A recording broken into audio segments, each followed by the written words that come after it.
అందరికీ నమస్కారం. ఈరోజు 7వ రోజు పాఠం 4 ఆత్మవిశ్వాసం మరియు విశ్వాసం. Self confidence and confident. అందరూ ఎలా ఉన్నారు? అందరూ బాగానే ఉన్నారని ఆశిస్తున్నాను. ఆత్మవిశ్వాసం మనలో ఉంది.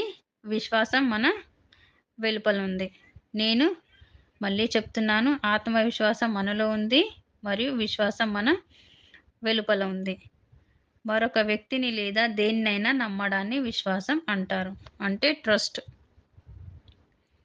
మనం ఏదైనా కంపెనీని ఫర్ ఎగ్జాంపుల్ మనం ఏదైనా కంపెనీ నుండి మొబైల్ ఫోన్ కొనుగోలు చేస్తే, అటువంటి కంపెనీ మొబైల్ చాలా మంచిదని మనం నమ్ముతాం. ఆ మొబైల్ చాలా బాగా పనిచేస్తుంది. బ్యాటరీ బ్యాకప్ చాలా బాగుంది. ఇది అనేక లక్షణాలను కలిగి ఉంది. మరియు ఆ నమ్మకంపై మనం ఆ మొబైల్ అనేది కొనుగోలు చేస్తాము. కానీ మనం అనుకున్నది మరియు కొన్నది తప్పనిసరిగా కాదు. అంటే మనం అనుకున్నట్టే బాగా ఉండాలని ఏమీ లేదు. ఆ మొబైల్ ఒకేలా ఉండవచ్చు. కానీ కొన్నిసార్లు ఫలితాలు మనకు నమ్మకానికి విరుద్ధంగా ఉంటాయి. కనుక ఇది విశ్వాసం అంటే నమ్మకం. ఇది ఒక ఉదాహరణ. ఇప్పుడు మనం మరొక ఉదాహరణతో అర్థం చేసుకుందాం. విశ్వాసం అంటే ఏమిటి? మునుపటి పాఠంలో మనం నేర్చుకున్నాం. ఆ అబ్బాయి ఆ అమ్మాయిని కలవడానికి వెళ్ళకూడదు. ఆ అమ్మాయి అబ్బాయిని కలవడానికి వెళ్ళకూడదు. ఎందుకంటే అమ్మాయికి అబ్బాయి మీద నమ్మకం ఉంది. కానీ నమ్మకం ఎల్లప్పుడూ సరైనది కాదు. ఎందుకంటే నమ్మకం ఉన్న చోట ద్రోహం ఉంటుంది. మరియు ఎక్కడ విశ్వాస ద్రోహం చేయబడుతుందో అక్కడ జీవితం నాశనం అవుతుంది. విశ్వాసం పనిచేసే అవకాశం 50-50 ఉంటుంది. కాబట్టి ఇప్పుడు మనం ఆత్మవిశ్వాసం గురించి మాట్లాడుకుందాం. ఆత్మవిశ్వాసం అంటే ఏమిటి? ఒకరి స్వంత సామర్థ్యాలను విశ్వసించడాన్ని ఆత్మవిశ్వాసం అంటారు. ఎగ్జాంపుల్ స్టీఫెన్ హాకింగ్ జీవిత చరిత్రలో మనం నేర్చుకున్నట్లుగా, ఆ విధంగా ప్రపంచం మొత్తం స్టీఫెన్ హాకింగ్‌కి వ్యతిరేకంగా ఉంది. ఎందుకంటే స్టీఫెన్ హాకింగ్ చేరుకున్న స్థితి అలాంటిది. ఇలాంటి పరిస్థితుల్లో సామాన్యుడు కూడా అస్సలు నమ్మడు. దేవుడిని అప్పుడు అంటారు. దేవుడి పైనే నింద వేస్తూ ఉంటారన్నమాట. అలాంటి వ్యక్తి దేవుడు దేవుడు కూడా తనపై కుట్ర పన్నట్లుగా అనిపిస్తుంది. కానీ అలాంటి పరిస్థితుల్లో కూడా స్టీఫెన్ హాకింగ్ తమ ఆత్మవిశ్వాసాన్ని అస్సలు పోనివ్వలేదు. అయితే అతను 2-3 సంవత్సరాల కంటే ఎక్కువ జీవించడని డాక్టర్స్ చెప్పినా, స్టీఫెన్ హాకింగ్ శరీరం పనిచేయడం మానేసింది. కానీ స్టీఫెన్ హాకింగ్ మరణం కోసం ఆయన బంధువులు కూడా, కుటుంబ సభ్యులు కూడా ఎదురు చూశారు. కానీ ఇప్పటికీ స్టీఫెన్ హాకింగ్ తన సామర్థ్యాలపై చాలా నమ్మకంగా ఉన్నాడు. అలాంటి పరిస్థితుల్లోనూ విజయం సాధించాడు. నేను ఆశిస్తున్నాను ఆత్మవిశ్వాసం ఉంటే ఏదైనా సాధించగలమని మీరు అర్థం చేసుకోవాలి. మాకు ఆత్మవిశ్వాసం లేదు. అందరూ చాలా సార్లు చెబుతూ ఉంటారు. ఆత్మవిశ్వాసం అంటే ఏమిటి? మరియు మనం ఆత్మవిశ్వాసం ఎందుకు పొందుతాం? ఆత్మవిశ్వాసం అంటే ఏదో కాదు. మనం దాన్ని మార్కెట్‌లో ఎళ్లి కొనుక్కుంటామంటే దొరికేది కాదు. మీరు ప్రపంచంలో ఏ పనినైనా చేయవచ్చు. ఆ ఉద్యోగం గురించి పూర్తి సమాచారం ఉంటే. బయటి వ్యక్తులు మీకు ఏం చెప్పినా పర్వాలేదు. మీరు స్వయంగా ఆత్మవిశ్వాసాన్ని పొందుతారు. నేను మళ్ళీ చెప్తున్నాను. మీరు ఏదైనా చేయాలనుకుంటే, ఏదైనా పని చేయాలనుకుంటే మిమ్మల్ని మీరు ఆ పని గురించి పూర్తి సమాచారం పొందినట్లయితే, అప్పుడు మీకు విశ్వాసం అనేది ఆటోమేటిక్‌గా వస్తుంది. మరియు మీరు విశ్వాసం 100% పనిచేస్తుంది. మీ విశ్వాసం అనేది 100% పనిచేస్తుంది. కొంతమంది పిల్లలు పరీక్ష సమయాల్లో ఇంటర్వ్యూకి వెళ్తారు. ఆ పిల్లలు భయపడతారు. ఎందుకు? విశ్వాసం లేకపోవడం.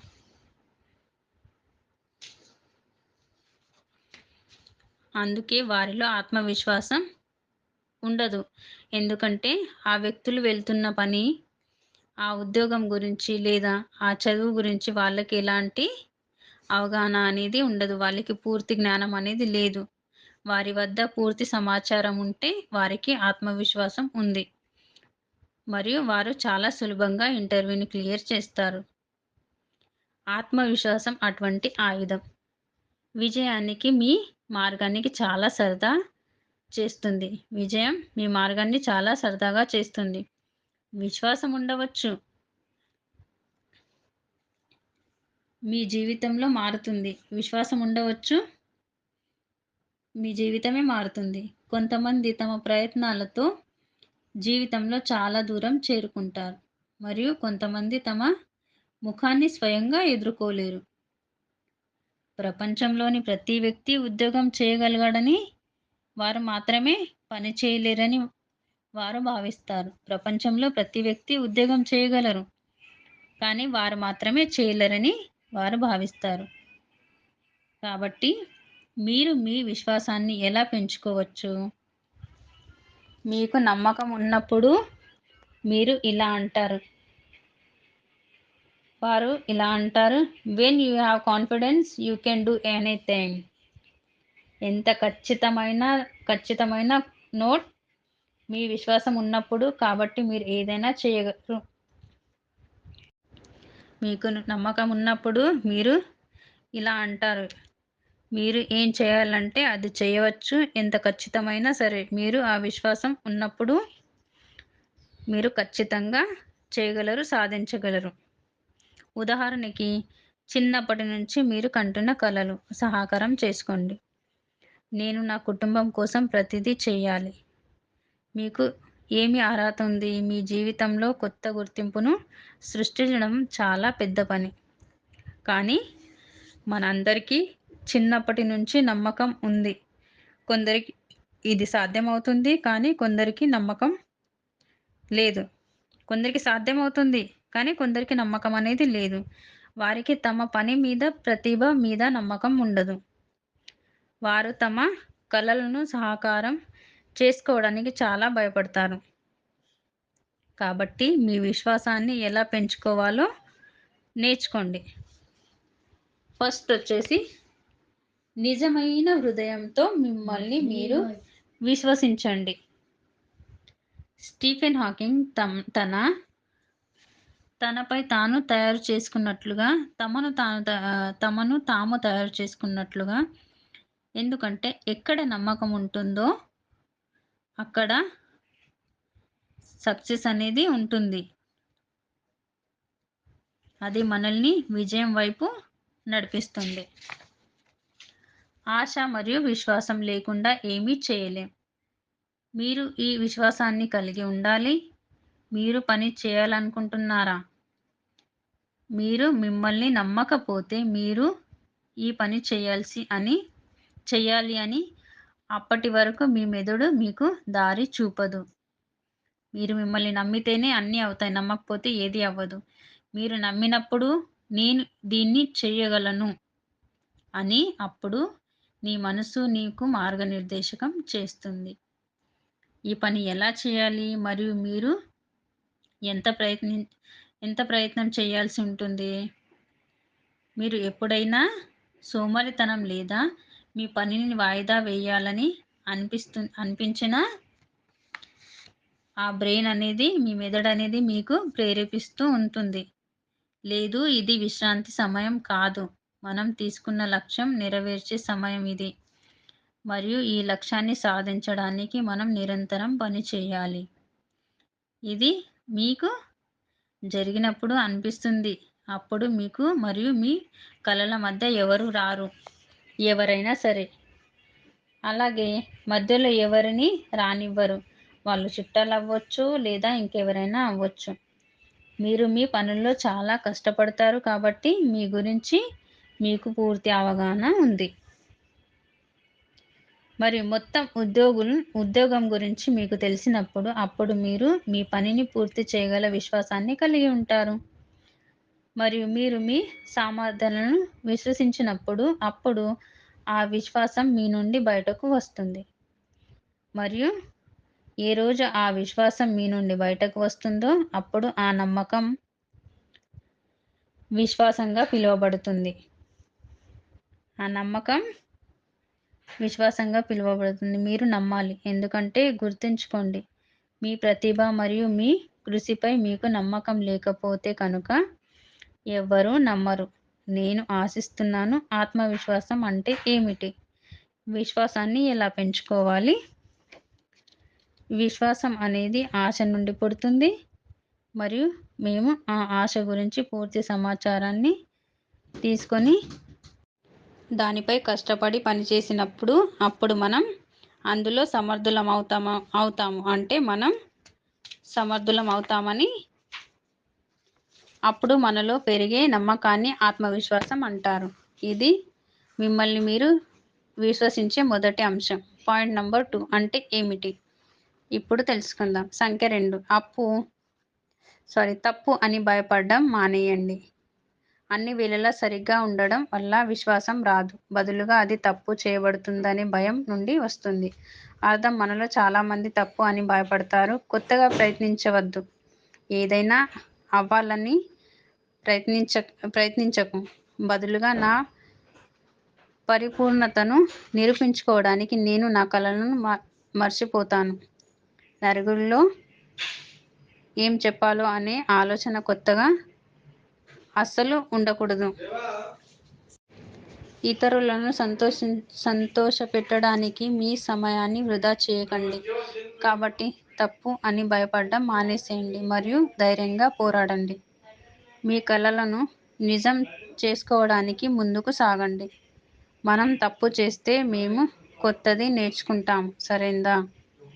వారు చెప్తారు, ఒక వ్యక్తి గెలుస్తాడు లేదా నేర్చుకుంటాడు. మరియు అతను నేర్చుకుంటూనే ఉంటే ఒకరోజు అతను ఖచ్చితంగా గెలుస్తాడు. కాబట్టి ఇది మా రెండవ విషయం. తప్పు అని భయపడడం మానేయండి. ఇప్పుడు మనం మూడవ అంశం గురించి మాట్లాడుకుందాం. సంఖ్య 3. మీ మనసును ప్రశాంతంగా ఉంచుకోవడానికి ప్రయత్నించండి. ప్రశాంతమైన మనసు అంతర్గత బలం మరియు విశ్వాసాన్ని తెస్తుంది. అందుకే మంచి ఆరోగ్యానికి ఇది చాలా ముఖ్యమైనది చెబుతారు. మీరు రోజులో కొంత సమయాన్ని ప్రశాంతంగా గడుపుతారు. ప్రస్తుతం చిన్న చిన్న సమస్యలకి ప్రజలకు తీవ్ర ఆందోళనకు గురవుతున్నారు. కోపం రావడం ప్రారంభిస్తుంది మరియు వారు తమ సమస్యలను పెంచుకుంటారు. ఇది బహుశా చాలా చిన్నది, కానీ వారి స్వంత ఒత్తిడి మరియు వారి స్వంత ప్రతిచర్య కారణంగా వారికి చిన్న సమస్య ఉంది మరియు అది పెద్దదిగా కనిపించడం ప్రారంభమవుతుంది. అందుకే వెంటనే భయపడే బదులు అటువంటి పరిస్థితుల్లో ప్రశాంతంగా ఉండడాన్ని ప్రయత్నించండి. మీ మనసుని శాంతింపజేయడాన్ని ప్రయత్నించండి మరియు పరిష్కారాన్ని కనుగొనండి.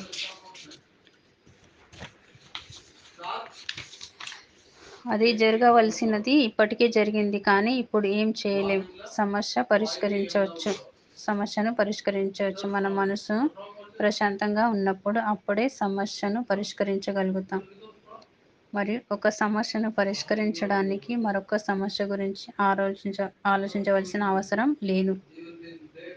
పరిష్కారం ఆలోచించాలి. ఎందుకంటే సమస్య గురించి మళ్ళీ మళ్ళీ ఆలోచిస్తే మన అనారోగ్యం క్షీణిస్తుంది మరియు మేము పరిష్కారాలకు గురించి ఆలోచించినప్పుడు మేము ముందుకు సాగగలుగుతాం.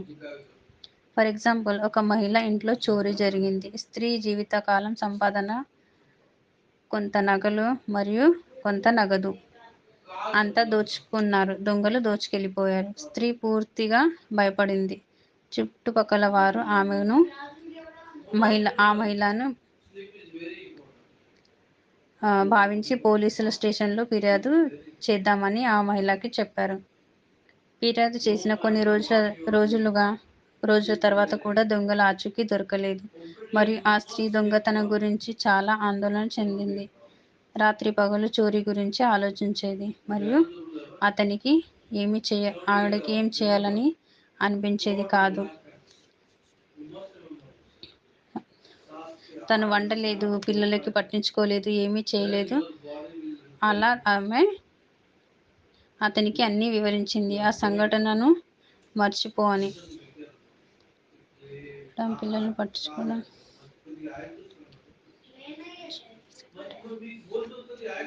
ఈ సంఘటన మర్చిపో అన్న తను ఆ సంఘటన మాత్రం మర్చిపోలేకపోయింది. ధన్యవాదాలు. బాయ్.